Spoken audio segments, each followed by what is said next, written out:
If it wasn't for Lewis's encouragement, Tolkien would never have finished The Lord of the Rings. Yes. And then, it was following the Long Night talk in September 1931 that Tolkien, when Lewis said, Lewis was not a Christian at this time, and Lewis said, but myths are lies and therefore worthless, even though breathed through silver. So in other words, we love myths because they're beautiful, but they don't tell the truth. Mm-hmm. And therefore, ultimately, they're worthless. And Tolkien said, no, they're not lies. And then he expounded upon what I call his philosophy of myth, which we don't have time to talk about at length now. But at the end of the conversation, within 3 weeks of that, Lewis was writing to his friend Arthur Greaves in Belfast, saying that I have definitely started to believe in the Christian God.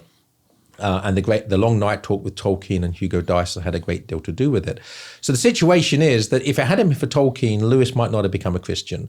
If Lewis hadn't become a Christian, we wouldn't have had all of his marvelous works. And if it hadn't been for Lewis's encouragement of Tolkien, that we wouldn't have the Lord of the Rings. Yeah.